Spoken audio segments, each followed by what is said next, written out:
At a wedding we attended, my wife danced with her male best friend all night while ignoring me. When someone asked if she was married, she said, "Not really. It doesn't count when he's boring." They laughed. I just watched. The next morning, she woke up alone. So my marriage ended last Saturday night. There was no big fight, no yelling, no plates being thrown. It ended with a laugh. Her laugh. A fake, nasty little sound in a fancy hotel ballroom that told me everything I needed to know. Let's back up. I'm Tom. My wife, well, ex-wife now I guess, is Olivia. We were married for 4 years.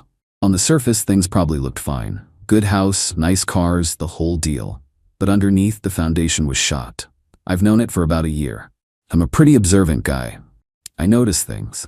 And what I noticed was Ben. Ben is her male best friend, her brother. For the first few years, I tried to be the cool, trusting husband. I told myself that their history was just that, history. But in the last year, after we got married, something changed in her. The sense of entitlement grew, and her respect for me seemed to shrink in direct proportion.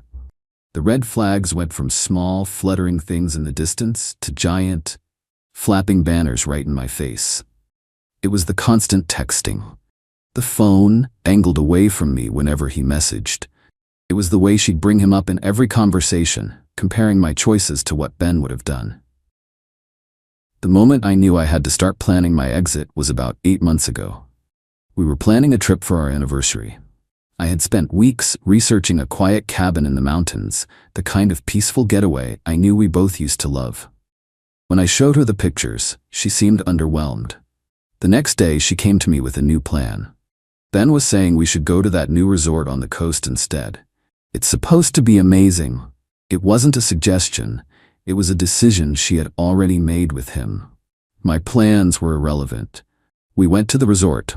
I spent 4 days watching her text him pictures of the view. That's when I realized I wasn't being a cool husband. I was being a placeholder, a provider, the boring, reliable infrastructure for the exciting life she was living with other people. So I stopped being a doormat. I just did it quietly. I'm not the type to make big, dramatic scenes. That's her arena. I'm a planner. I started making preparations. The first call was to a lawyer, a sharp guy my friend recommended. I had a 90-minute consultation just to understand my rights and liabilities. The house was in my name, bought and paid for before I met her. That was the most important thing. He advised me on how to protect my other assets. The next day, I started moving my money. I opened a new set of bank accounts at a different bank. I began diverting most of my income there, leaving just enough in our shared accounts to keep up appearances. I was building an escape route, brick by brick. I knew I was going to need it. I just didn't know when.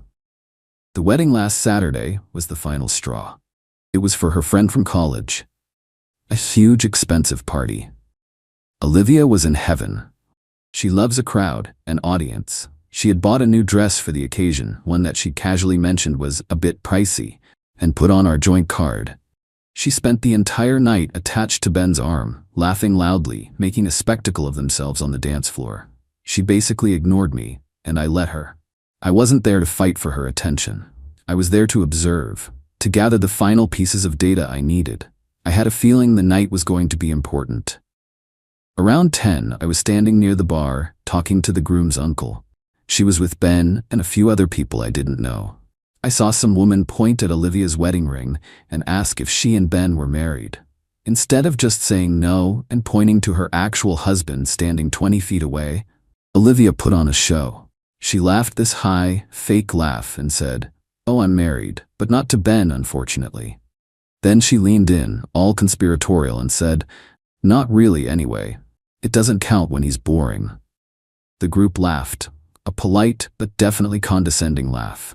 And that was it. No anger, no big explosion in my chest. Just a quiet, cold feeling of absolute certainty. It was the confirmation I had been waiting for. This wasn't a marriage, it was a joke, and I was the punchline. I didn't say a word. I just gave her a little nod from across the room. A nod that she probably interpreted as me being attentive. But it wasn't. It was a nod of acknowledgement. A final message received. I turned around, walked out of that ballroom without looking back, and went up to our hotel room. The party was over. My marriage was over. It was time to execute the plan. Update 1. The first thing I did in that hotel room was take off my wedding ring.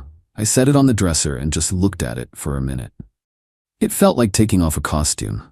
Then I packed my bag. Every movement was calm, deliberate. I wasn't acting on emotion. I was following a procedure I had been mentally rehearsing for months. I was a man executing a plan, nothing more. I checked out of the hotel, got my car, and drove home. No music, just silence. The 40-minute drive was the most peaceful I had felt in a long time. The mental weight of pretending, of swallowing the constant low-grade disrespect, was finally gone. I got to the house around 11:30. My house. The first thing on my checklist was to secure the property. I walked straight to the smart home control panel in the kitchen. I went into the user settings and found her profile. 2 clicks. Deleted. Her access code was gone. Her key fob was deactivated. I went to the garage and manually changed the entry code. In the space of about 5 minutes, she was a stranger to my home, physically locked out. Next, I cut off the money. I sat down at my desk and logged into our joint bank account. It was the account I kept funded for her monthly spending, her car payment, her shopping, her lunches with friends. The balance was a few $1,000s. I transferred every penny to my personal account. Then I logged into my main credit card account. She had a supplementary card that she used as her own personal expense account. I went through the recent charges, the dress for the wedding, a spa day with Ben's sister, a new set of luggage for a girls' trip she was planning. I reported her card as stolen. The account was frozen instantly. The financial support system was gone. Then came the hard part. Her stuff. All of it. I had a huge stack of new flat-packed moving boxes in the garage that I'd bought for this exact purpose. I spent the next 3 hours systematically erasing her from my home. I wasn't angry or sad. I felt a strange sense of detachment, like I was an estate manager clearing out the belongings of a person who had moved on. I cleared out her massive walk-in closet, her side of the bathroom vanity, her home office space, every piece of clothing, every shoe, every bottle of expensive junk. I was systematic. I sealed each box with tape and stacked it neatly in the garage. The house started to feel like mine again. It was quiet. It was orderly. At 3 a.m., I sent a 2-word email to my lawyer. File it. Then I went to bed and slept soundly for the first time in a year. The calls started the next morning. First, a cheerful, oblivious one from the hotel. She thought I'd left for work. An hour later, an angry, confused one. Her card was declined when she tried to pay for her and Ben's room service breakfast. An hour after that, pure panic. She was on the front porch and her key wasn't working. I decided to answer that one. Tom, what is going on? I'm locked out, she screamed. I know, I said. What do you mean, you know? This isn't funny. Let me in. No, I said, my voice completely flat. I heard what you said last night, Olivia. I heard you tell everyone your marriage doesn't count because I'm boring. So consider this me making your life a little more exciting. You're free now. You don't have a boring husband anymore. And you don't have his boring house either. She started denying it, of course. It was a joke. I was being crazy. I had misunderstood. It doesn't matter, I said. It's done. All your things are in 42 boxes in the garage. A moving company is coming tomorrow to take them to a storage unit. I paid for 3 months. I'll text you the info when it's done. The bank account is empty. The credit card is canceled. The divorce papers will be served on Monday. We're finished. I could hear Ben in the background, telling her I was bluffing, telling her I was just being dramatic. He had driven her home, her knight in shining armor. You can't do this, she cried. I already did, I said. Have a nice life. I hung up and blocked both their numbers. Phase 1 was complete. Update 2. Of course, they didn't just accept it. People like Olivia and Ben never face consequences quietly. They have to create a narrative where they are the victims. For a few hours, they just lingered. My security camera caught them trying the doors, Ben posturing and trying to look tough for the camera. It was pathetic. He even tried to shoulder check the front door once before apparently realizing it was solid wood and he wasn't in a movie. The next day, when the movers came, they sat across the street in Ben's car and watched the whole thing. I made a point of going out to get the mail, then spent about 20 minutes weeding my front garden bed, just ignoring them completely. My total lack of reaction seemed to infuriate them more than anything else. I could feel their eyes on me, but I refused to give them the satisfaction of a confrontation. With the direct approach failing, they pivoted to a campaign of information warfare. This was Olivia's area of expertise. Within a day, the whispers started.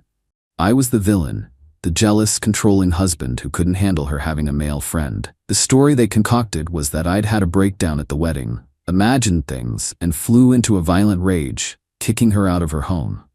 It was a well-crafted story, and some people bought it. The first direct hit came from Olivia's mother. She left me a long, tearful voicemail about how disappointed she was in me, how Olivia was a wreck, and how I needed to be a man and fix the mess I had made. I saved the voicemail but didn't reply.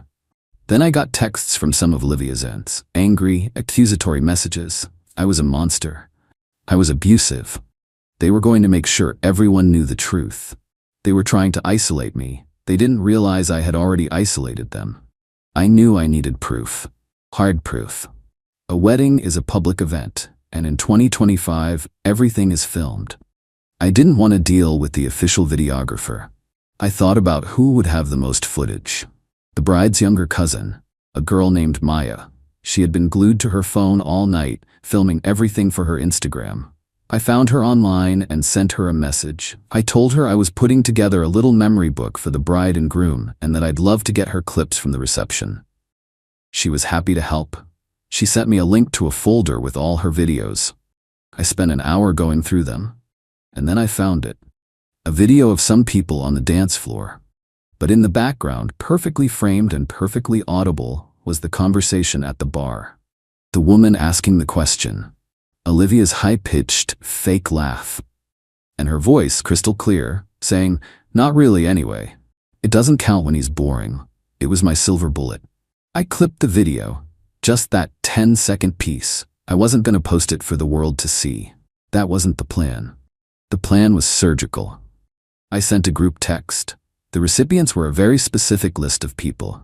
The bride and groom, Olivia's parents, her sister, and Ben's long-term girlfriend, Emily. I had her number from a dinner party. The text was short. "I know you've all been hearing a lot of stories. I just want the truth to be clear. This is a clip from the wedding on Saturday. The audio is what's important. This is why my marriage is over." I attached the video and hit send.